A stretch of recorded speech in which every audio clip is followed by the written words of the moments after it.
So John Jancek came to LSU as a defensive analyst and then was promoted to outside linebackers coach and special teams coordinator last spring. The defensive line coach is not his area of expertise. But 2 days before preseason practice, LSU's defensive line coach Jimmy Lindsey had a medical issue. He had to be taken away from the facility in an ambulance, and he ended up missing pretty much the entire season and was never returned to like a full on-field coach capacity. So Jancek gets moved to defensive line coach right before preseason practice, and it just clearly wasn't a good fit. 5 games into the season, LSU brings back Pete Jenkins, longtime defensive line coach, to be sort of to try to help him and try to help coach that position. And after the season, Jancek was retained initially when LSU cleared out its defensive staff.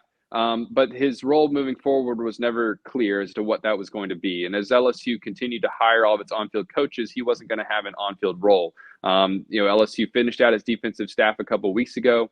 Bo Davis is the defensive line coach after getting him from Texas. Kevin Peoples is coaching edge rushers after they got him from Missouri. And there wasn't a clear spot for where Jancek was going to go. And so, thought he might be staying as an analyst going into next season.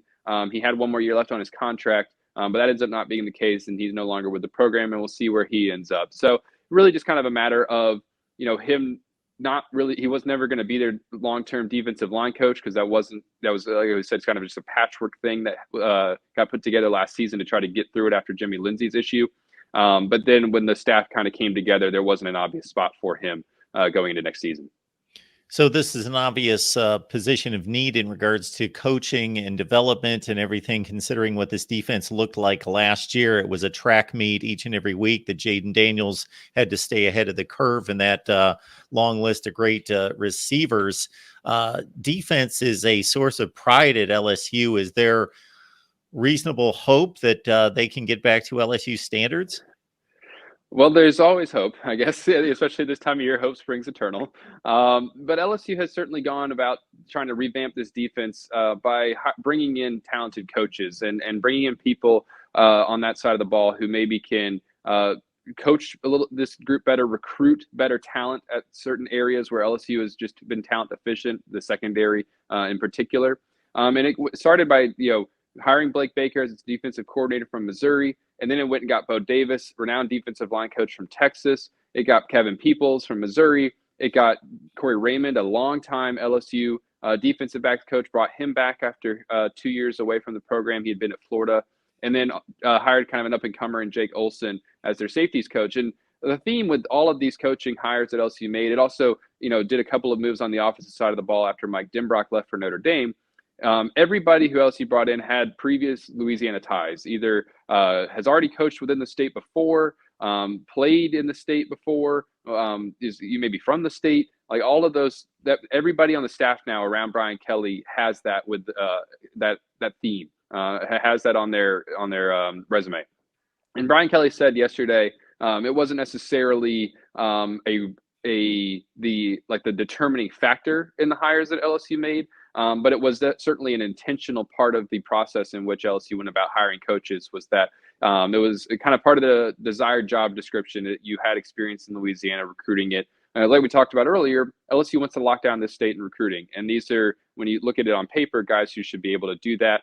And so that's really helpful for the long term, but also in the short term, they're known, a lot of them, as good talent developers. And LSU, after not adding a whole lot of defensive players through the transfer portal, is really counting on being able to develop the players who are currently on the roster. And so we'll see if these coaches are able to do that and able to get this defense to a place where it is better than, where it was last year, which is not hard to get, not hard to be better. It would be hard to be worse than they were last year defensively. So we'll see how much they can do in a year's span. They've got some pieces like with Harold Perkins, but they've got to be able to get the most out of what they have. Yeah, Harold Perkins 2 years ago. So in 2022, I don't know if I saw a better defensive player in college football in regards to making just game-changing plays. I don't know if they win at Arkansas, if he's not there, and some other games where he was just otherworldly. Did he have that type of season last year? It didn't appear so, and maybe they were asking him to play coverage more, or maybe a bit of a different role for him.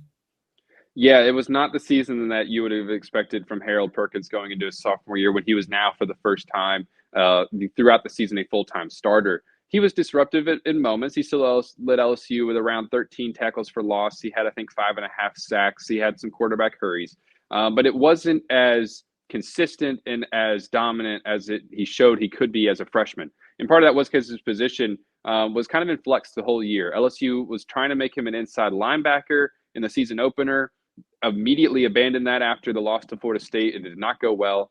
He ends up sort of settling in as kind of a Sam outside linebacker, kind of sometimes playing the nickel. And he got actually much better in coverage throughout the year, but he was playing a lot of coverage, which took him away from the ball. So it's going to be fascinating to see what Blake Baker, LSU's new defensive coordinator, does with Harold, because Blake's also the linebackers coach, and he is going to be coaching Harold really closely. Do they try to move him back inside, or do they use him as more of an edge rusher? These are all kind of questions that LSU is going to have to start to answer in the spring, because in terms of pure talent, he is the most talented deep player on their defense, and maybe on the entire team this year. Now that Jaden and Malik and Brian Thomas have gone, and he has a ton of potential, but LSU has to help him kind of tap into that.